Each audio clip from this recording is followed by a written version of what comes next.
I'm Sparkmaster Neon, and today I'm going to be announcing my first ever free day.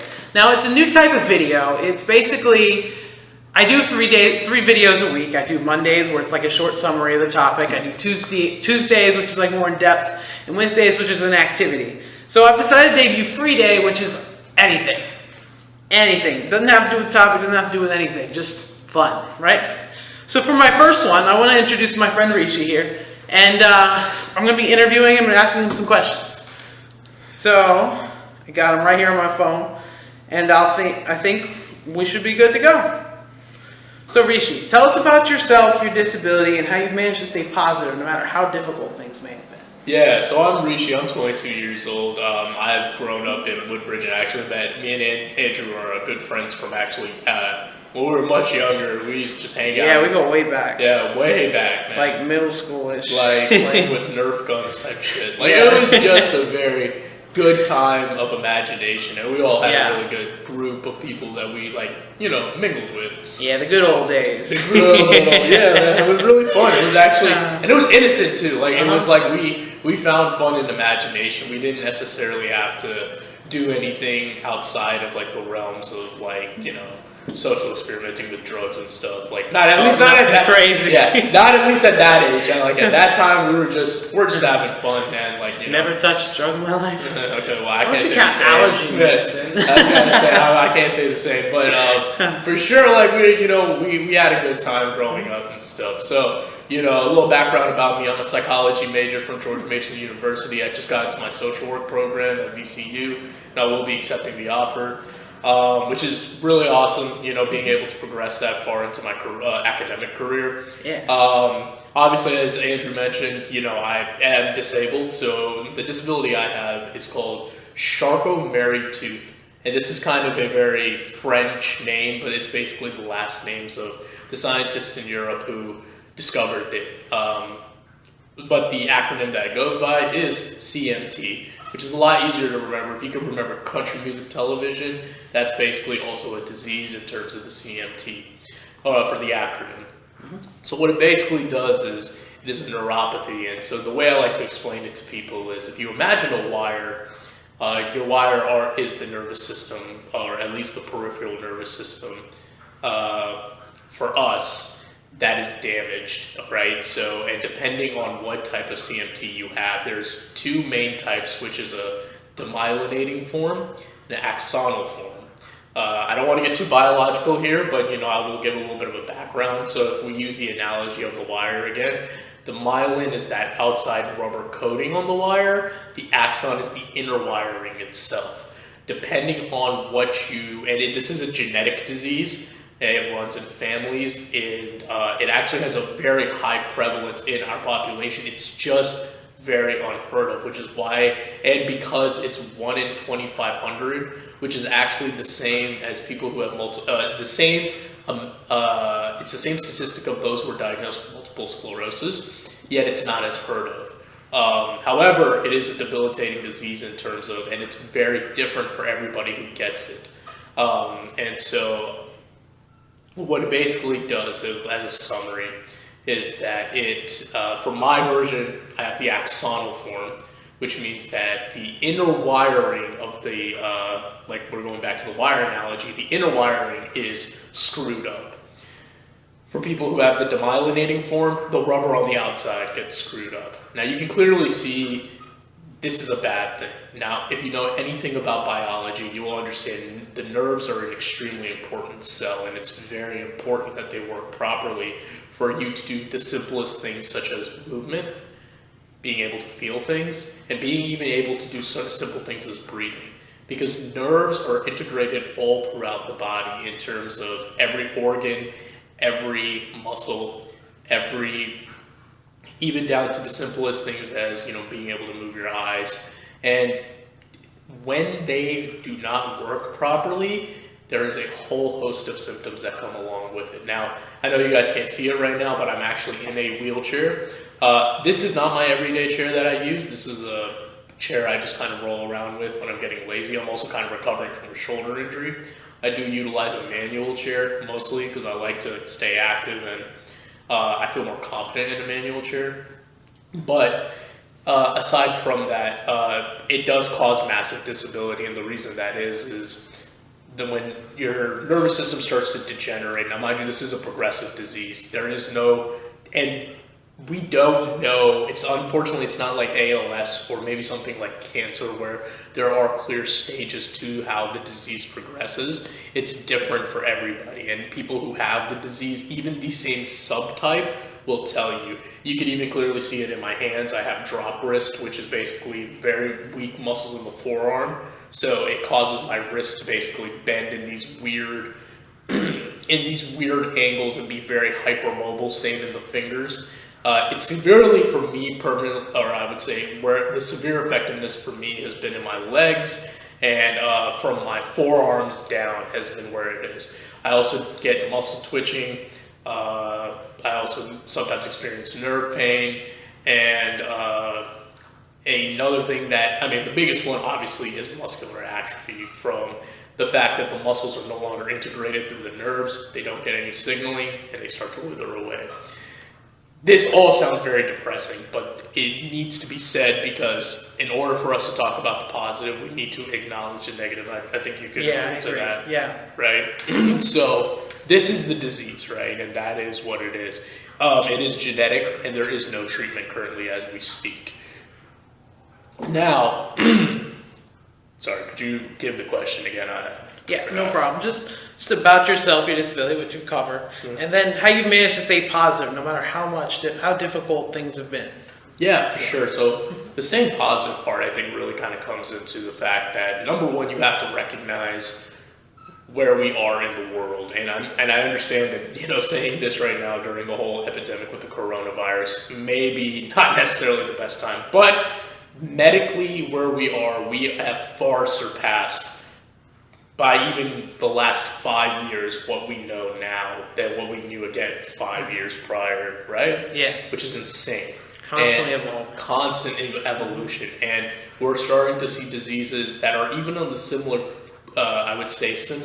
scale, such as mine, being treated.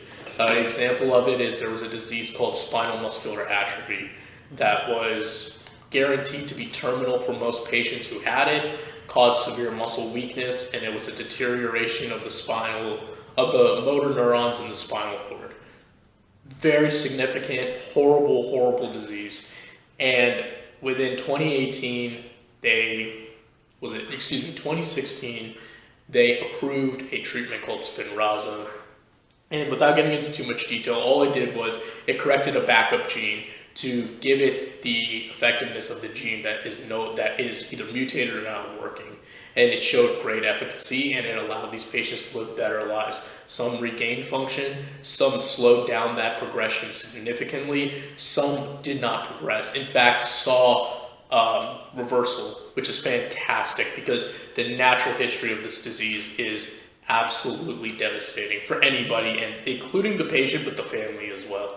And the fact that now there's a medication out there that is actually transforming the disease that before we did not have access to, because you have to understand that diagnostic, and this is where, like I was saying priorhand, right, to stay positive, is that imagine being, in 2015 being diagnosed with this disease and how negative the effect would have been. 2016 you're diagnosed and it's like, oh, but we have a treatment now.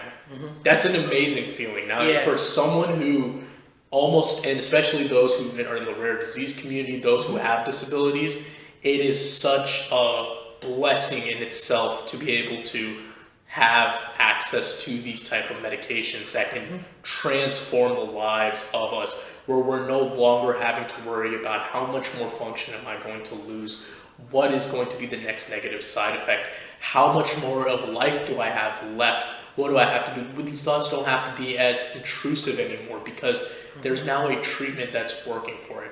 That is one of the things that keeps me positive, is literally where our scientific evolution has taken us and how far we're going. Another thing I wanted to also state is it's the same thing that's happening for CMT. They're pushing hard. We actually have one drug that is in phase 3 trials for a subtype of CMT, and it is looking extremely promising. And hopefully it gets approved. I don't want to jinx it, but I really do hope that that will be the first treatment available to a certain subtype of Charcot-Marie tooth. Yeah. Another problem with CMT, I will say this, is that there's over 100 different genes that can cause CMT.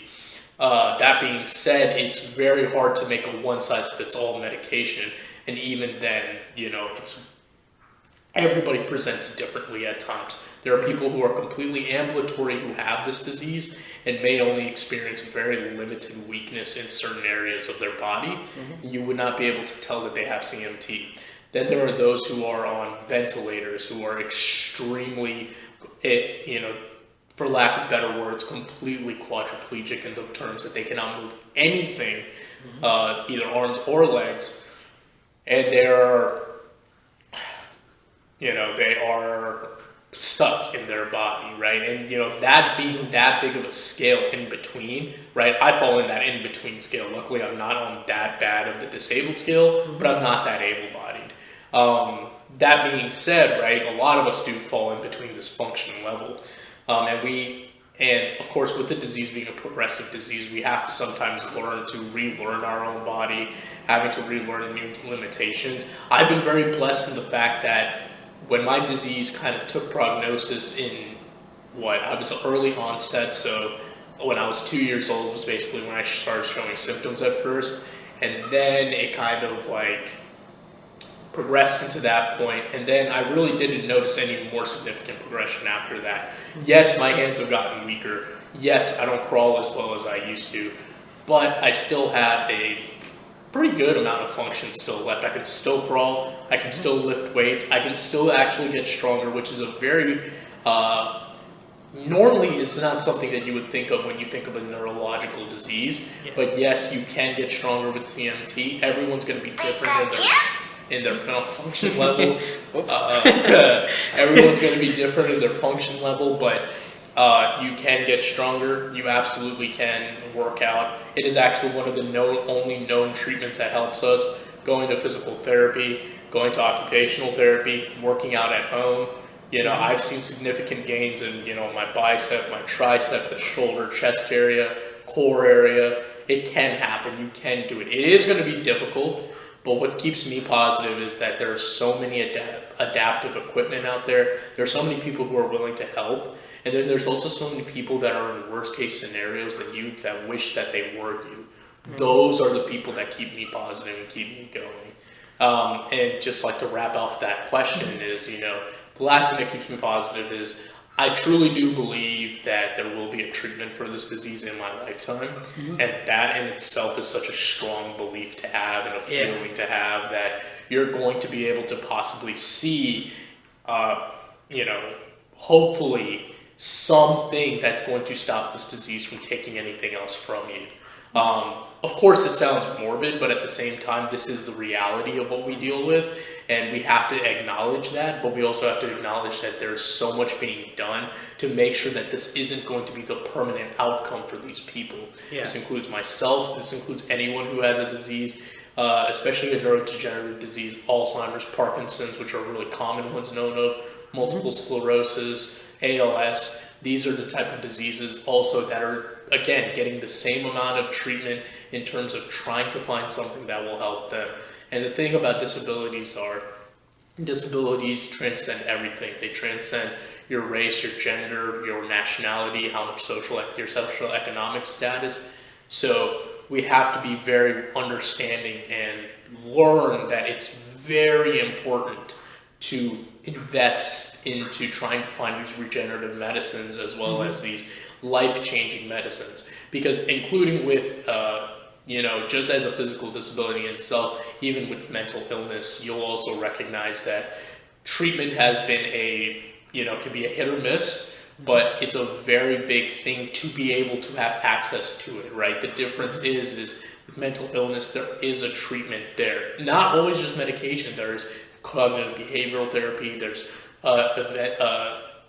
exposure response prevention therapy, but when you don't have a treatment for a disease, you can kind of feel lost. But knowing that it's on the horizon and that just staying up to date, those are the things that keep me positive and keep me going every single day. Yeah, the hope that eventually one day it'll get better. Absolutely. Yeah, the fact that you can work at it to make yourself better as well. Absolutely. You can notice that change. Right. Yeah, that physical proof that, yeah, it's possible. Yeah. You know? I get you. Yeah, absolutely. Yeah. So my next question is, tell us about your journey to the present day. You know, I've talked about how the path to success is forged in fire. So tell us about your own personal trial by flame. Sure. So I would say, like, I like to take this question in kind of a two-part series, or kind of like, let's say, different, those two parts being split by where I was in my life before and where I am now, right? Because, you know, I think we all try to evolve to become a better version of ourselves, some way or another.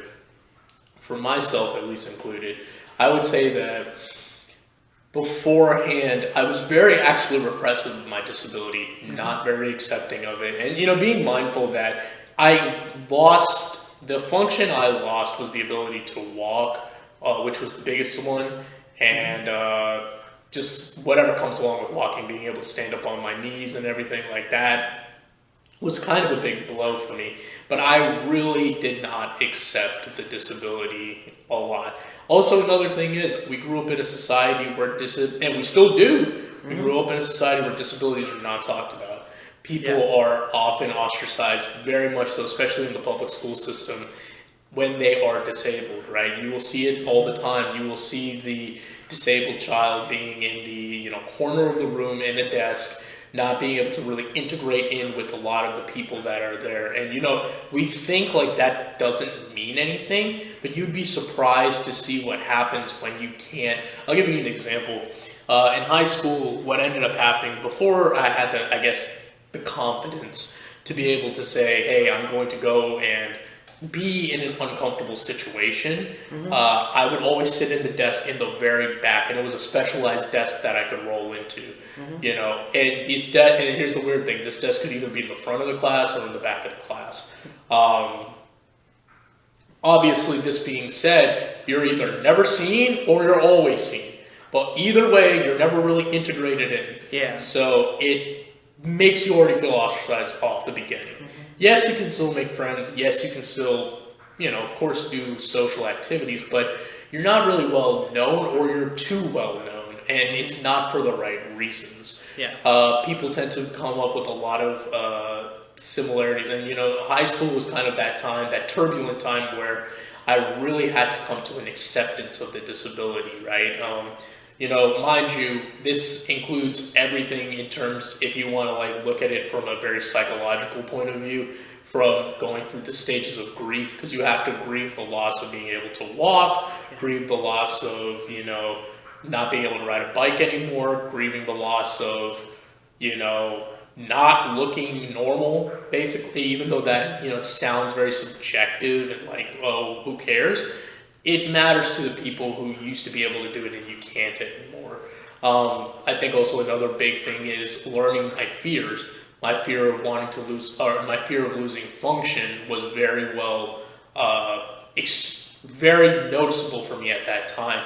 And I recognized that at that moment that I was going to do everything in my power to make sure that that doesn't happen. That's why I keep a workout regimen. That's why I go to PT. That's why I stick up to date with all the bioinformation that's happening in the therapy world for gene editing. Because, you know, it was forged in, like you said, forged in the fire of all these things I had to deal with in high school in terms of feeling left out. Also, being bullied, right? Like, I was the kid in the wheelchair. I was the dude that was a target. I stood out. And I'm not saying I was bullied significantly to the point where, like, I was physically beaten up or anything, but I'm verbally bullied. I wouldn't even say that this was really like direct bullying, but like indirect comments towards me I found was bullying. Like, you know, people would look. I remember this one time, a significant moment. I was a freshman in Spanish class, and there was a group of guys walking down the hallway. And at that time, I was talking about like some of my experiences and how like I first tried weed and like all that stuff. And this guy basically, you know, he walks by and he's like, "Yo, that's the dude that smoked weed, bro. The dude in the wheelchair." And, you know, they started laughing. But in my head, the way that I processed that, and I don't know if they meant that offensively, the way I processed that was, wow, someone in a wheelchair tried to smoke weed. Like, you know, that's a sight to see. And it's kind of like, it's really not, right? Like, it's like, we are humans. Yes, it may not be your average every day, but I know so many people in wheelchairs that smoke weed and probably will outsmoke able-bodied people. But what it really is that confidence I was lacking into kind of being able to be like, yeah, I did that. That's cool. It's whatever. I'm not. But these indirect comments. Also, like, I think another example was even girls, right? Girls I would like, they would friend zone me because they kind of realized that I was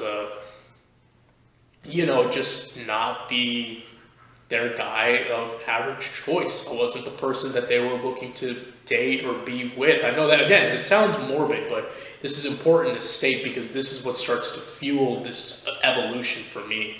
Girls I'd ask out kept rejected, and it was hard, it was tough, because, especially in high school, you're really starting to see a lot of, you see your friends go off with their girlfriends, or you see a girl that's really cute, and, she has a boyfriend, and they're kissing, and you're like, I really want to have that experience of, like, having a girl come up to me and, be my girlfriend, and be very openly where me and her are dating. I'm a heterosexual male, so, I I really want a girlfriend, especially at that age with all the hormones running. I really wanted a girlfriend, but I never was successful, really, in being able to get I wouldn't say get a girlfriend. I had kind of a relationship in 12th grade, but again, it wasn't, I would say, the average type.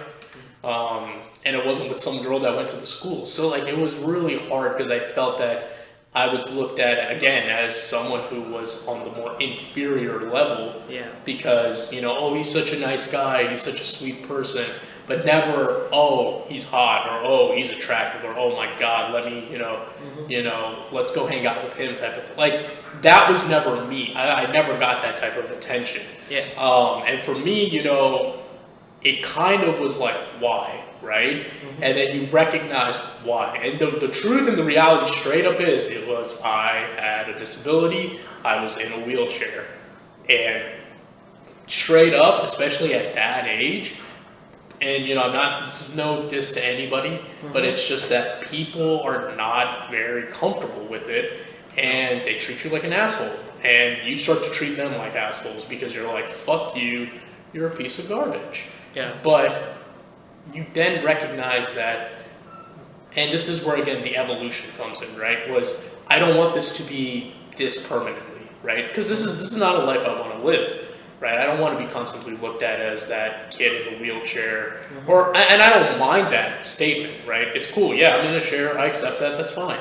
It's more, I don't want to be that. I don't want to put myself in a situation where I have to constantly live this life of solidarity because of one attribute that was not I didn't choose to be in, but I am, and I have to accept it, and they have to learn to accept it too. And this is where my evolution starts, right? And it happened more so in college. One thing is, I had to learn to accept the disability fully, in its full entirety, learn about it. This was hard. Mind you, I suffer from anxiety and depression and OCD, so Same here. It was a dark time for me, a dark place, because I was scared, I was sad. Obviously, when you learn about this type of stuff, this is where I kind of shed that ignorance, because like I said before, I was very repressive with the disability. Yeah. But that repression also came from not being able to understand fully what it was. I totally learned what it was. I learned it for its entirety. But when I learned about it, it scared me even more, right? Because there's no good prognosis that came out of it. It wasn't like, here's a magical treatment that's going to fix you. And that's what scared me even more. But again, once I did it, I conquered a fear that I had. Yes, it did lead to other fears. And if you have anxiety, you'll know we tend to spin out a lot of times, even years or days after, or it could be many years after. Sometimes you could remember an article you read that is correlating to something that you're doing right now that makes you suddenly feel like you are exhibiting those symptoms, and it's terrifying. It's absolutely terrifying. Again, and this also led to a depression stage as well, because it was kind of like I didn't feel wanted. I didn't feel like I was one of the people. I didn't feel important. I felt that I was that stick that always stuck out, and that, the Japanese actually have a saying. They always say, the nail that sticks out gets hammered down, right? Yeah. And in a way, our society does that too. But I didn't feel like I was getting hammered down. I felt like I was getting plucked out. That's how I felt. I felt like I was getting removed from the equation, and it was a shitty feeling. So I started to, first of all, learn about my disability. That was a big thing, right? Accept it for its entirety, learn what it is. Second thing I did, I joined a support group of people who also had CMT. That was huge, because I started to learn, whoa, this disease is really different for other people. Wow, people are working out and getting gains. Wow, people have families, Wow, there's all this information about stuff I had no idea about. That's how I learned so much about gene therapy and stuff. Oh my God, I should have asked my doctor about this. Whoa, this is a symptom of CMT. Didn't know that. Really learning stuff and being able to talk to people, especially I kind of say find your tribe. This was my tribe of people that I could talk to, and even talk to emotionally, being able to empathize, man, how did you deal with this? Or what was how did you deal with being in a chair? Because again, mind you, not everyone with CMT is in a wheelchair. A lot of them are actually very ambulatory, but, learning, talking to them about, their struggles, what do they go through? So another really big thing a lot of them deal with is pain. Now, I'm very lucky, I don't deal with a lot of pain, but, your pain tolerance, your amount of pain you live with on a daily basis, your quality of life starts to go down, and you get to learn about how to tolerate pain, even though it may not necessarily be something I need to know now, maybe in the later future I do. So that was a huge thing for me.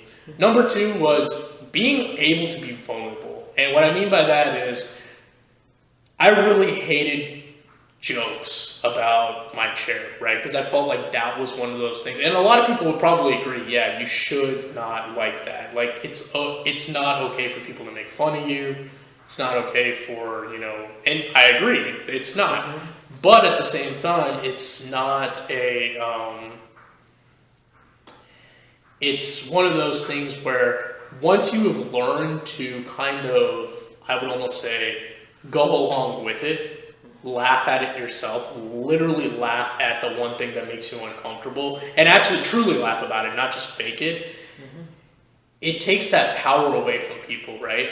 I will initiate a joke about my disability sometimes because I don't care, and it's a way for me to open up, because people sometimes are super close. They're like, oh my God, he has a disability. I don't know if he wants to talk about this or anything, especially when I'm trying to talk to a girl. I'll make a disability joke all the time. I'll make a cripple joke, and I try to just do that to lighten the mood. Yeah, it's especially, I see that with my orange people making fun of me all the time. Right. If you can't laugh at yourself, how can you expect to just let them walk away with it, Absolutely. It doesn't, if you find it, if you can laugh at yourself, it doesn't hit, it's okay, I can see the humor in that, go for it, I'm a big proponent of dark humor too. Absolutely. And that's some borderline stuff sometimes.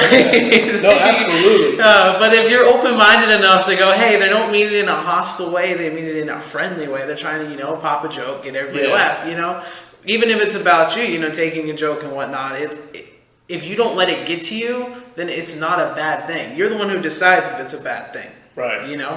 And so I understand that completely. Yeah, and it's hard. Because it takes time to get to that point, and sometimes they do say some pretty stuff. Some people will say some really offensive shit. They don't mean to be nice; they want to be offensive. Yeah. But if you've learned and you've trained yourself, I had a friend actually. I won't name him, but I told him this one time. I was like, I want you to make the most messed up cripple jokes to me. We were in college together. One of my best friends. I told him, I was like, I want you to make cripple jokes to me until I'm desensitized to it. And he's like, are you sure? And because he has a dark sense of humor, he's like, I will not go easy. And I was like, no, do it, dude. I was like, I need to become desensitized to this, because I would get into my feelings about it before. I would literally go and sit in my room and think about, people would make fun of my hands, or they would say something about my hands, or they'd say something about my legs, and I would be devastated, or it just really hit me emotionally. Yeah. But I told him, I was like, go off, don't be nice, make fun of me. Because, and mind you, I knew him years beforehand, so this is not just some stranger. And he was like, all right. And, for like 2-3 months, he would just totally roast my shit. And I was just like, and mind you, I would get a little angry, and then I started noticing that my anger levels went down. I actually started laughing.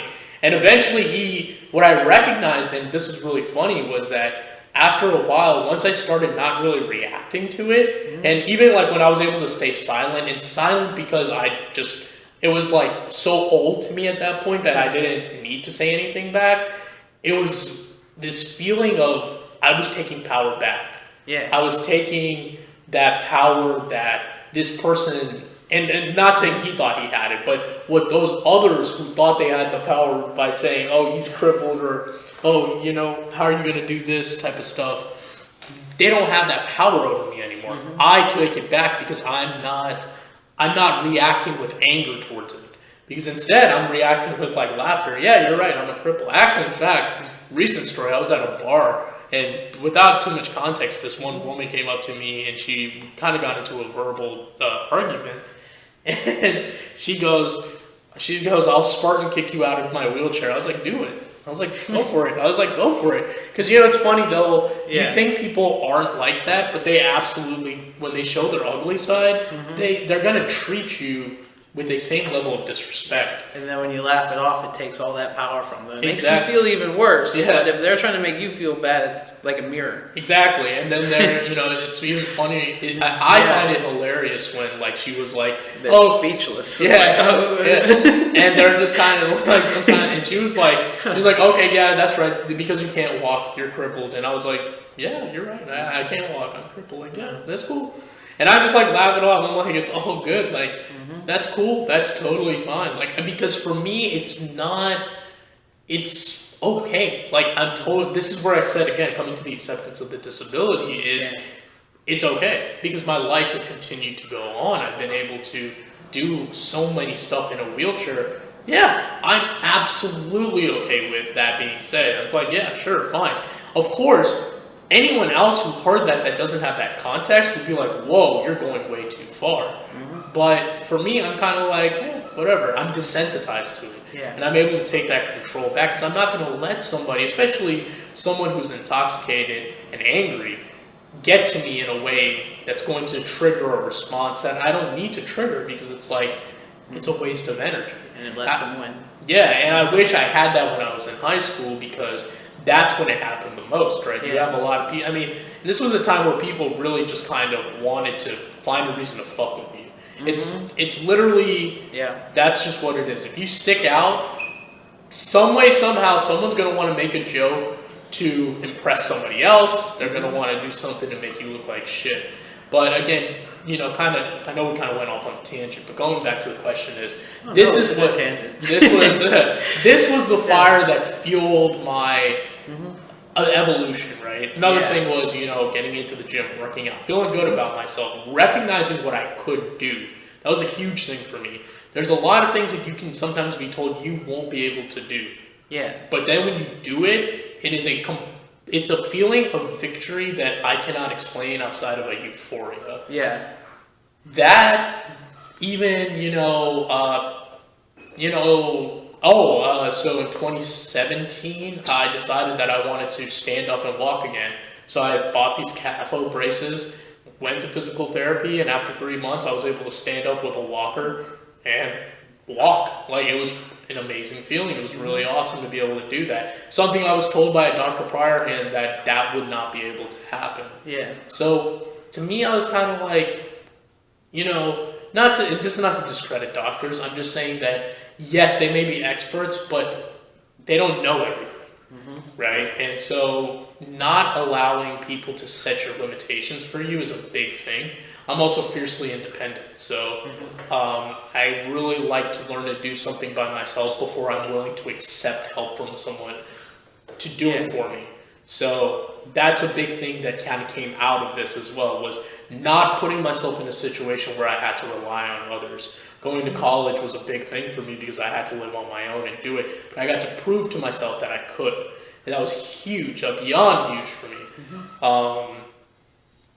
So that's kind of how I forged my path. And I wish, if there's anything I wish that I had a mentor who could have taught me that at that age, because I really would have saved a lot of unnecessary emotions and unnecessary energy towards things that just were not worth it. And that's exactly what I mean when I say shine bright and live a phoenix tale. It's like, be confident in who you are. Don't let others bring you down. That's shining bright. The spotlight's on you. Own that stage. Own that show. And no matter how far you fall, rise up like a phoenix with the trial by fire. The flames come at you. Yeah, they might burn you to ashes at one point, and then use that little bit of flame, reignite those ashes, and rise back up and keep pushing through that trial by fire and come out the better person for it. Yeah. The best you can be. It's definitely hard, man. I will tell you. Oh, yeah, it's not easy. It is not easy. I mean, I don't know how long you've dealt with anxiety and depression, but I can tell you for a fact that, like... Age of 4. Yeah, man. All my life. Yeah, like anxiety, and they're so comorbid in a lot of ways, man, because, depression especially, like, has this horrible way of being able to just take your happiness.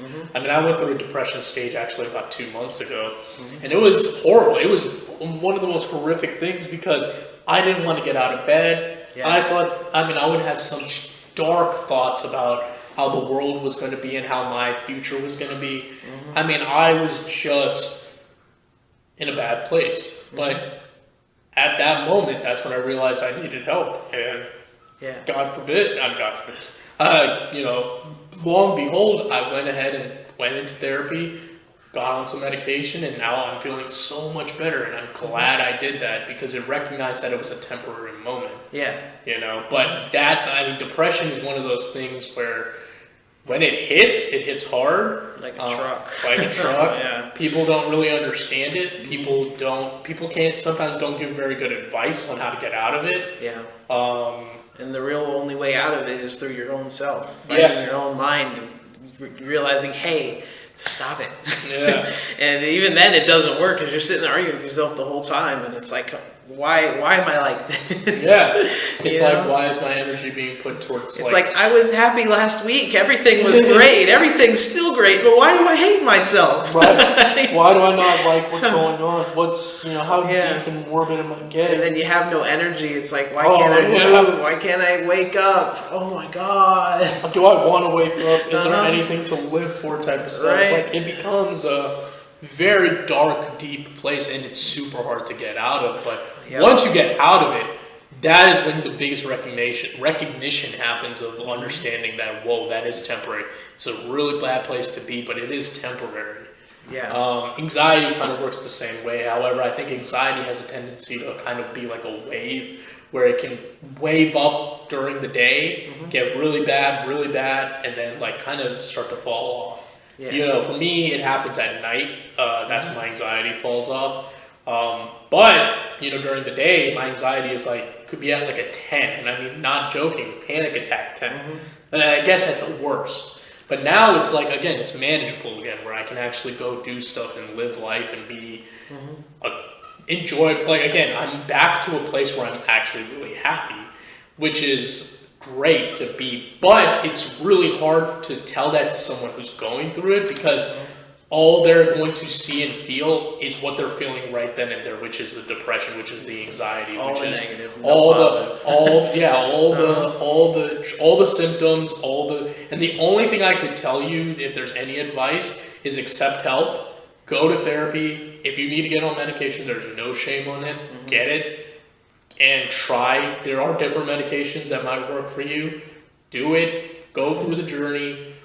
Get a good support group if you can, but and just try, accept help. That's probably the one thing I'd have to say. Accept help. Yeah. That's coming from someone who does not like accepting help, because as someone again who's disabled, I am very fiercely independent. But accepting help for my mental health was one of those things that I recognized that I needed. As someone who majored in psychology learns, you need to do. You got to do stuff like that. So. And it's okay. There's nothing wrong with it. There really isn't. And the thing is, it's helping me out significantly. And that I totally am a proponent of doing it. And I think the taboo behind it needs to really just be again, something of the past because it really is outdated. It's done. We clearly recognize that not talking about it doesn't work. We clearly realize that drinking doesn't take it away. Smoking, I mean, like, when I say smoking, I mean like hard drugs, doesn't necessarily take it away. What's going to help you is that treatment and committing to it properly and being able to get through it. Finding a good therapist. Yeah, it's an odyssey. It's sometimes hard. It's frustrating, but you will come out better on the other side. But that's the only advice I can give to someone else. Take it with a grain of salt. I mean, like I said, sometimes different things work for different people. Yeah. So I don't want to ever force anyone to think that they have to do this stuff, but it is highly, and it's been shown, especially in studies, to be highly successful. So if you do want to get out of it, if it really is getting to a point where you feel like suicide's your only way, then I would say it would be the only time I absolutely recommend that you go and get the proper help. Yeah. But otherwise, figure out what works for you, get a good plan together, accept help if you need it, and that's it, For me personally, it's about getting my ducks in a row. So every time I get depressed, it goes, oh, this sucks. And I'm like, but it doesn't because of this reason, this reason, this reason, this reason. So my positive side, because I'm strangely enough, I'm an optimistic person with depression. Yeah. So the optimism goes in clashes. I go, yeah, but you should be happy for this. And I'm like, yeah, but I shouldn't. And I'm like, yes, I should. Yeah, and that's where the energy really gets draining because it's like that positive energy fighting that negative energy without getting like all chi and all Zen-like, but like basically fight, having, it's almost like a way of like cognitive behavioral therapy too, is trying to recognize like, okay, is this as negative as I'm making it out to be? Yeah. How could this be more positive? Is this something I can control? What can I do about it, right? And that's something they teach you in cognitive behavioral therapy is how to do it. Thinking errors, all really important things to learn.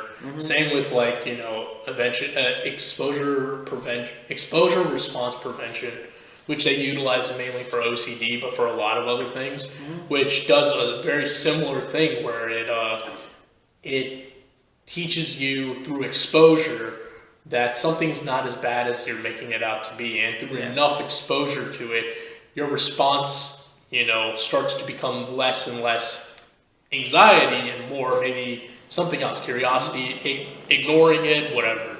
But, you gotta find what works for you, and I think that it's important to definitely be open-minded to, not just getting help, but, even talking about it is another thing I think people need to be more open about. It's one of the hardest things, too. Is talking about it. Yeah, because some people don't believe you. They think that you might have it all, but it's so easy to say that. Not only that, but talking about it is like admitting it to yourself. And a lot of times that's difficult, too. It's exactly. It's coming back to accepting something you may not want to accept. Exactly. Accepting, hey, it's not easy. No. It's not an easy process, and sometimes it takes years before you get to a point where you truly have come to a point where you've accepted it. Yeah. But the quicker you do it, the faster the process can go for you, because that is, again, there's no shame in it, right? There's no shame in being depressed. There's no shame in having a mental illness. The shame, I think, what would be shameful, I guess, would be, and I want to make sure I say this politically correct, I think what would be more of a shame is someone taking their own lives when they never tried anything to save it. That I would feel like, I don't know if shame would be the right word, but it would be devastating. It'd be unfortunate. It'd be unfortunate, because then I feel like, have you given it at least a shot? Yeah. Because sometimes, like I say, like, you gotta try something, and trying something new, again, that's another scary thing. So, trying to mitigate through that can be very difficult, but once you get to it, you get to a good place, you're gonna start noticing those changes within a couple of weeks, and you're gonna be like, whoa, this is what normal should feel like, and I like this feeling. You start getting on that wagon and this is what I want to be doing. I'm where I want to be. I'm going to get it done. That's why I started this YouTube channel. But yeah, I mean, I'm lucky enough not to have anxiety. I just have depression and OCD. But Okay, that's enough of a mix. When you're feeling down, you notice every intricate detail off because of the OCD, and it's like everything's bad. It's like that's bad for this reason, that's bad for this reason. I'm like, well, I was going to say OCD is just actually in the anxiety category. It's just Yeah. not generalized anxiety, but Okay. it's anxiety in a way. Yeah, so Yeah. OCD is its own animal. Yeah. I mean, it sucks because you'll find yourself doing these rituals that are kind of off, like, doesn't make sense to other people, even sometimes to yourself if you don't recognize it. Yeah. But really what it is you deal with these intrusive thoughts that are compulsions, and you have to, in order for you to relax, you do rituals that will kind of mitigate them. But the problem is it just creates a habit. Yeah. And in order to get rid of that habit, you kind of, again, you have to be exposed to what's causing that anxiety. And hopefully, through, and fight it, literally fight it. Which It's like any fear, really. Yeah. Just fight through it. Yeah, and Get it'll be over it. hard as hell, no doubt about it. Like, was it? Got over my fear of heights. Not sure how I did that. I think I just looked over edges too long. And with spiders, I'll see one walking across the wall. I'm like, you leave me alone, I leave you alone. Stay away from me. It's like you can get close. I'm gonna push my limits here. But No, absolutely. I mean, there's some things that are like naturally fearful of, like Yeah. like a water snake, not a water snake, but like a cottonmouth is about to bite you. That's not fear. That's survival instinct. No. I mean, that's a normal. That's a fear that's okay to have. Yeah, exactly. Right, but It's like, fearing oh shit moment. but like fearing that the world's going to end if you don't turn this light on 5 times. That's an true. irrational fear. That's Yeah. something that's more along the lines of OCD. And that takes a lot of work. Work down 4 times, 3 Yeah. times, 2 times, and then you got to beat it over time. Right. Little goals. It's the little goals and trying to accomplish those and working with a good therapist. Here. Chairs rolling. But yeah. But like you said earlier with the with people pointing out your disability and whatnot, I think it's a shame that we live in a society that focuses on what's different instead of what's the same about everybody. We all have our own trials. We all have our own things that make us unique and who we are. And instead of saying, "Oh, that's bad," we should be embracing those differences. Because if we don't embrace what makes us different, how are we all supposed to grow? Because we're different because we think a different way. We think a certain way, or we have something physically different about us that gives us a different perspective. And if we decide we're just going to shut that perspective away, we're only hurting ourselves and holding ourselves back. And that's a shame that I've noticed that people can be awkward around those with disabilities. So my next question is this. Do you have any advice or tips on how they can maybe bridge the gap and allow them to kind of relax and maybe not focus on these things and accept everyone for who they are? Yeah, so I would say, the one thing I'd say with disabilities, you got to first understand, no 2 disabilities are alike. Yeah. And disability can include physical. We're obviously talking more about physical disabilities here, but disabilities range to intellectual disabilities, learning disabilities, and of course, the most known is the physical disabilities. I would say the biggest thing you got to first learn is that we're people. We are human beings. We are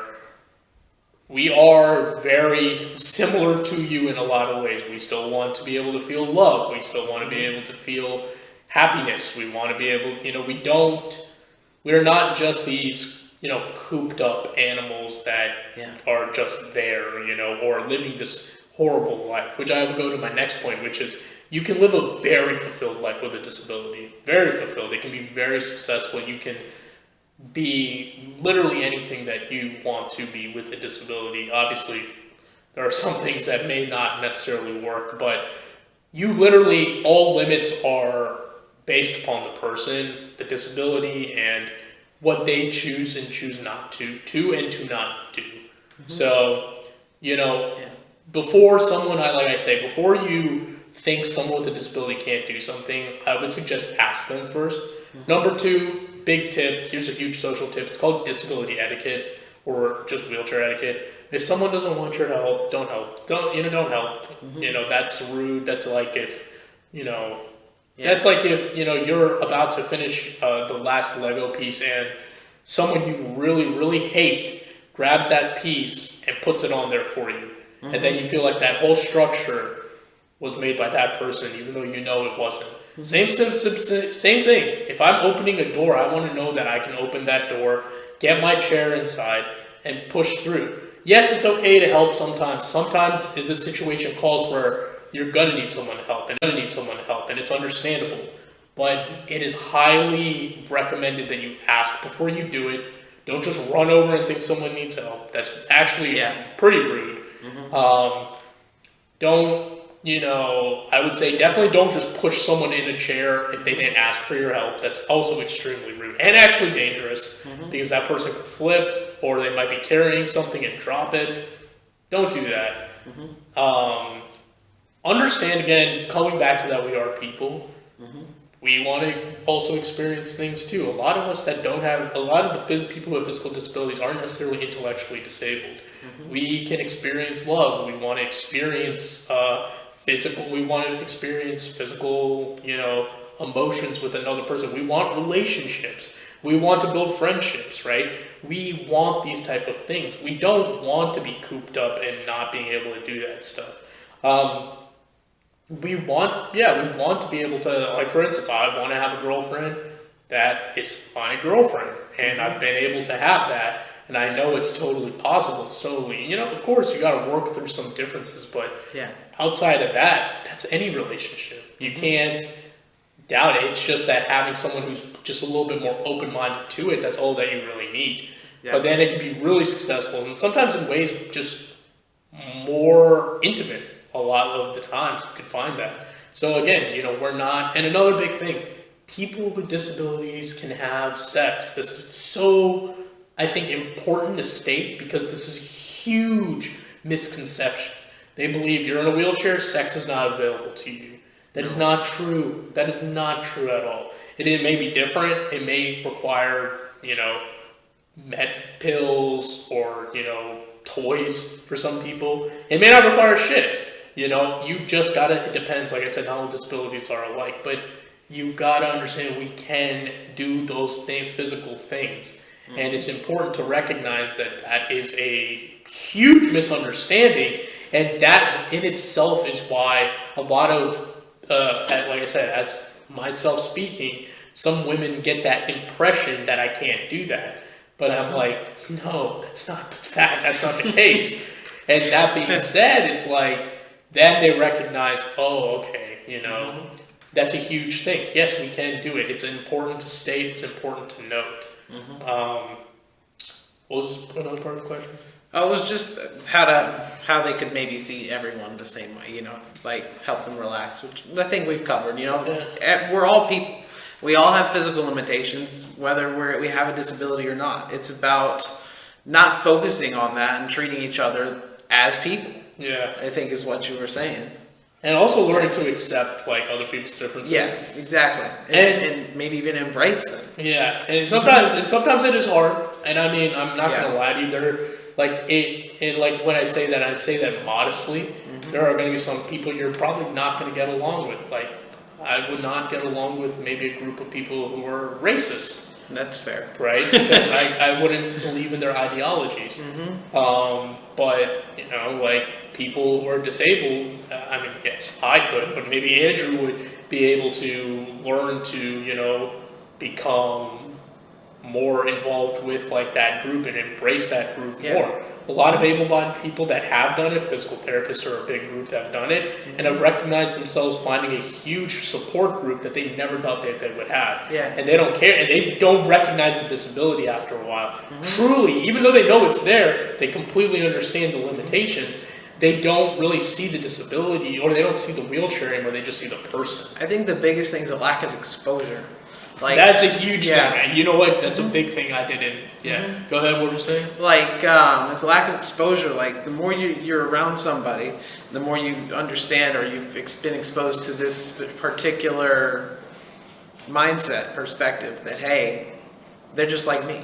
Yeah. Like you and me, we have a history. We've known each other for how long. I have no problem, mostly because I've known you for so long. Right. Because I have this perspective. It's like, oh, he's just like everybody else. He's my friend. Yeah. Yeah, exactly. And so that's a really good thing, right? And I think that this is another big thing that needs to change is exposure. We have very little to almost no exposure of disabilities in schools. I think this is really important because you have to understand public school is where we learn about a lot of things. Not saying all history is learned there, but, the ability to understand what happened. For instance, we learned about slavery, we learned about discrimination, we learned about Jim Crow laws, segregation, 1920s bootlegging, all this stuff that later on, as we got older, either sparked some sort of interest in us and sparked a lot of the I wouldn't say controversial, but a lot of the movements you see nowadays, where people always say, does history really matter? And I'm like, of course it does, because it repeats itself a lot, just different players.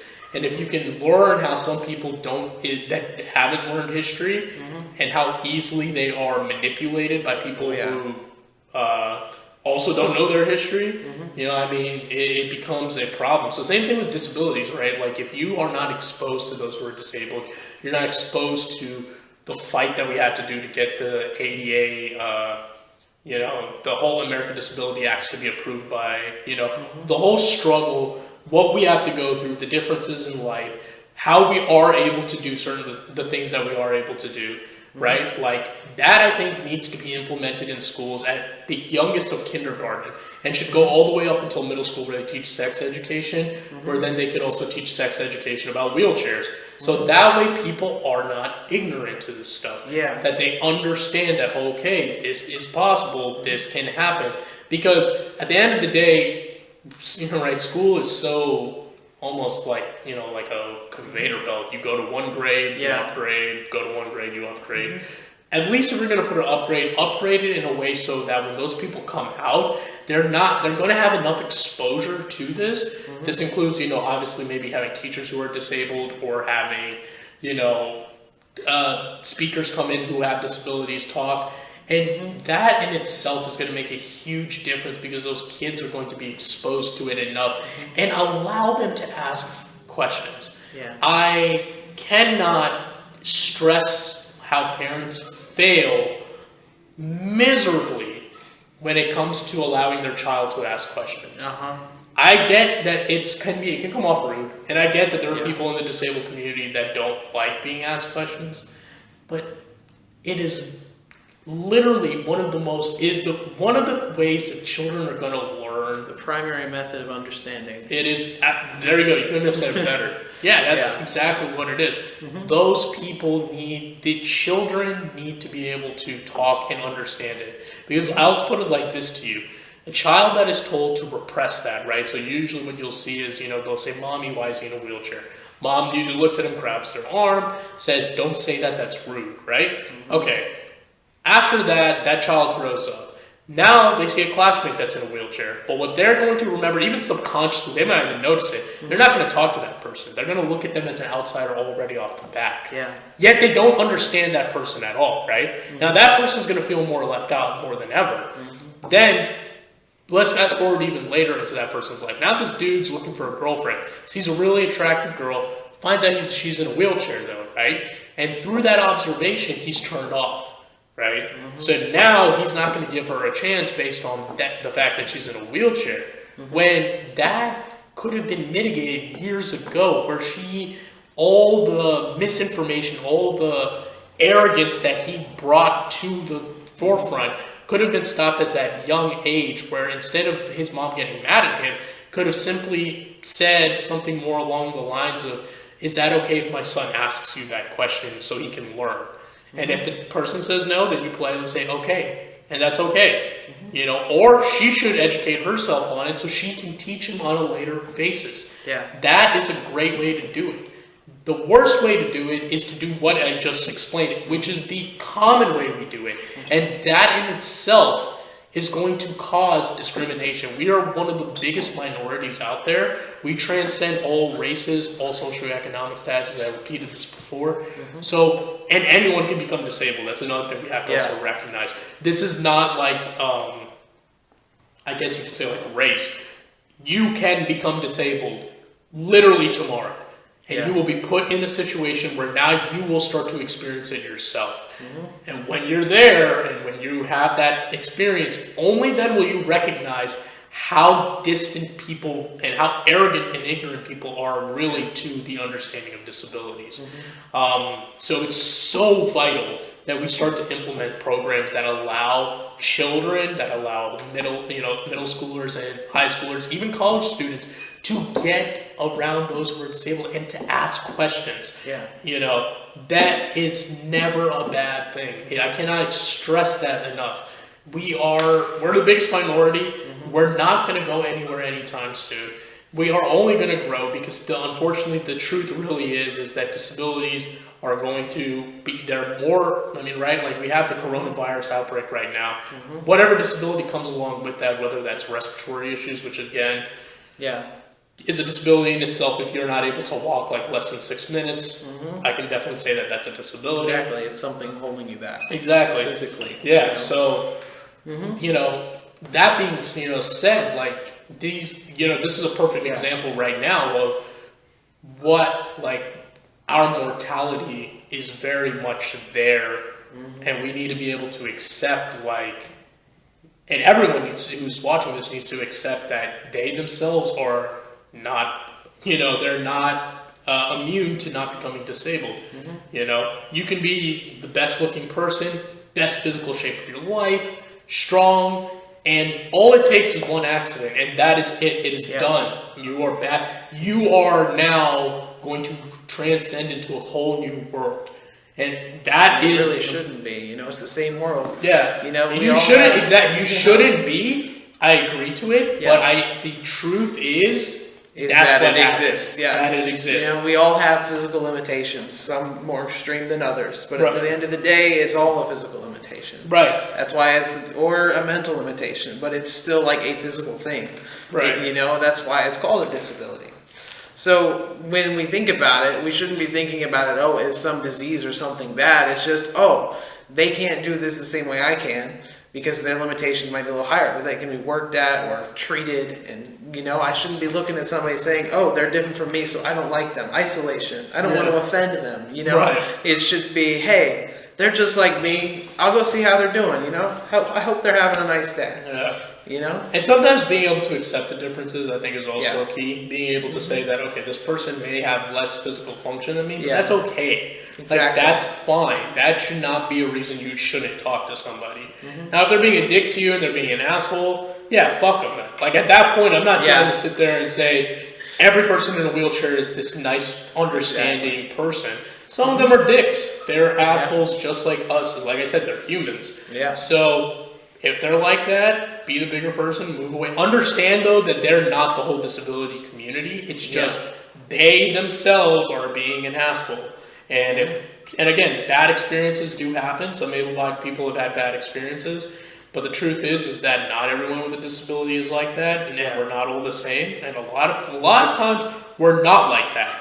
But we are forced to not tell our story, or we're forced to basically be isolated by the rest of society. It hardens you. It makes you hate the outside world because of it. It can.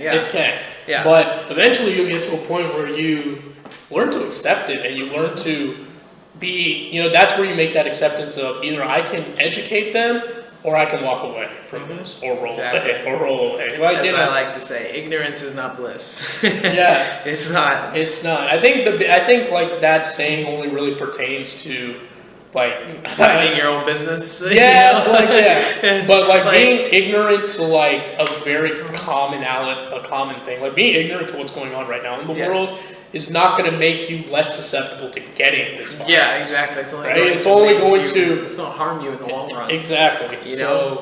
And that's with a lot of things. Not knowing something because you want to look the other way and just pretend it doesn't exist is not the answer. It's never the answer. Yeah. You should be learning and figuring everything out and understanding and, not holding yourself back and by looking the other way, saying, I don't care, blah, blah, blah. Right. No, I mean... So many people say, it's not my problem, I don't care. And that's a problem. That is a problem. That is a problem. You just created a problem for yourself, I think we live in a world, though, where people are very obsessed with their own lives, and they collapse, but they start to collapse under themselves, and they don't recognize that the only way for them to get out of it sometimes is to talk to others and get their not just their feelings hurt, but also learn about others' perspective. Because talking to others, you learn perspective, and that's a huge thing. You can't learn that without having someone to give it to you, right? Exactly. And so when people are like, "Oh, I don't care about that," whatever. Okay, you may not care about it, but later down the line, like it may actually have benefited you to care about it. You know what I mean? Yeah, Definitely. exactly. Just like people think with politics, they're like, "Oh, I don't care about it. It's not something I need to worry about." Like, this is a big deal. Yeah, it's like, no, it's a big deal. It's like, this is what's going to be telling you whether or not you might have fucking insurance tomorrow, you know? This is what's telling you, I mean, this is what's taxing you. This is what's taking your money. You might put somebody in who decides, all right, I'm taxing everybody 80%. Let's go. And Congress isn't paying attention. They signed the bill. Oh, we're all screwed. Exactly. That's what I'm saying. Yeah, exactly. So it's like, it's like there are things that it's better to pay attention to. Of course, it can feel like, there's always situations where you can kind of feel like you are helpless. Yeah. But I absolutely do agree with you, man, like you can't not care about certain things. Like there are certain things that... Yeah, you're only holding yourself back from growing and understanding as an individual. Absolutely, man. Growing is a huge thing, and I feel like if you can't grow, I think that's the worst thing that a person could do is deciding not to grow and evolve. Exactly. To just accept where they are and be like, oh, I'm old school, or oh, I'm stuck in my ways. Like as soon as you start saying something like that, that really is where you kind of have given up on wanting to grow. Yeah, you believe you've recognized and you've learned everything, and that's the first fallacy. And you might stop growing, but the rest of the world continues, and then sooner rather than later, you're left in the dust going, what is all this stuff? You know? And then you get all angry about the world. It's like, in my day, and I'm like, man, but your day. And then nobody will listen to you anymore because your perspective is outdated, and it's all because you decided to give up on your own evolution. Absolutely. I totally agree. Yeah.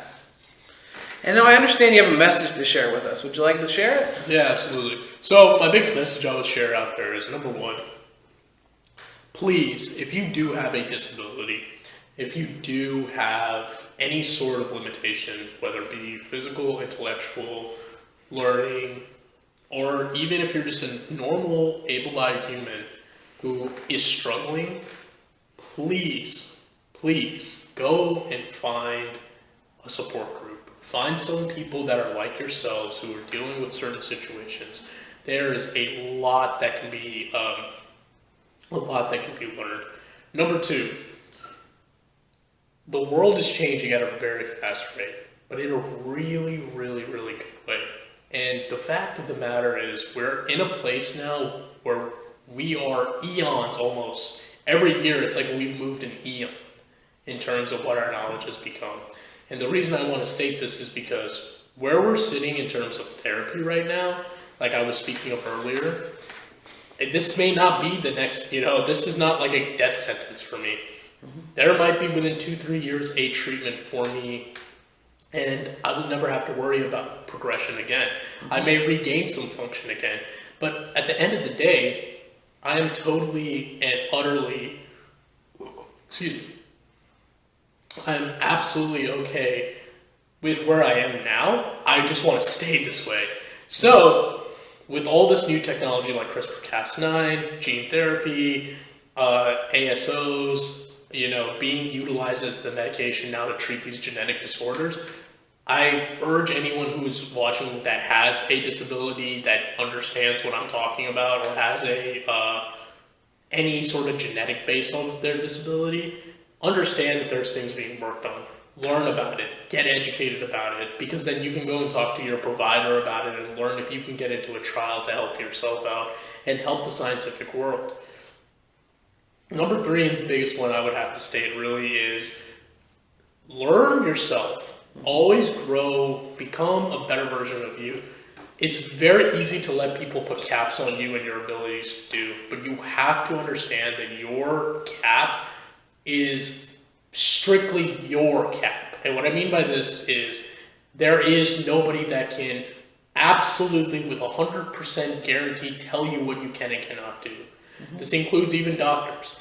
Doctors were telling me that you were not walking again, and I walked after 5 years of not walking. Yes, I didn't walk on my own strength, but I walked utilizing braces. Still is walking, because by technicality, I walked. If we want to look at it like that. No limit can be, you got to understand that the limits are really based upon you.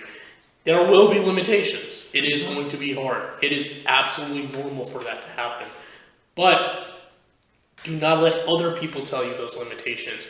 Let yourself and let your journey be the reason and your proof of what your limitations are. Not anybody else's, not the literature, not the doctor or the primary physician that's telling you this won't be able to happen or you can't do this. Find a way. Learn to adapt is the best thing I could probably say right here off the bat. To sum up what I just stated, is learn to adapt. Learn to figure out new ways of doing things, because you're going to have to, and love it. Get back to doing stuff you love to do. Get into, and I'm talking more towards the disabled community when I say this. Figure out ways of doing stuff that you may thought you never have been able to do. Or even if you're able-bodied, try something you thought that you would never be able to do, because that's where the most growth happens. And you can conquer something you thought was never possible. My last biggest thing I would state out there is definitely try to stay positive. It is very, very, very easy, especially nowadays, to get bogged up in the negativity and to feel like there's nothing that's going anywhere in a way that's going to be helpful for you. And the fact of the matter is that's just not true. You are living in one of the best times that I could say, at least speaking, that we've ever been in terms of the ability to express ourselves, our ability to talk about situations, and finding ways to look at some positives really will help that, glass of life feel more tasty rather than bitter. So finding ways to be positive is so important. And it sounds super cliche, but it is for a reason. Because the thing is, there's nothing that's going to make you feel better if you're always going to be bringing negativity with you everywhere that you go. Mm-hmm. Find something that makes you feel positive. Find something that makes you feel empowered, strong, whether it's a hobby, whether it's just going out for a walk, whether it's an orange jacket. If it's an orange jacket, if it's a way of expressing yourself through another, if it's dance, whatever it is for you, do it. But find some way to integrate something positive into your life every day. Because one thing we got to understand, and I think I'll end it on this note, is recognize that you're human and that you're going to make mistakes. But we're all, since we have to all recognize our mortality, we all have an expiration date, and we all will eventually die. Mm-hmm. Make the most of the time before that day comes, because once that day comes, there is nothing you can do after it. Mm-hmm. Whatever your religious belief is, so be it. But I definitely will state, live what you have now as much as you can.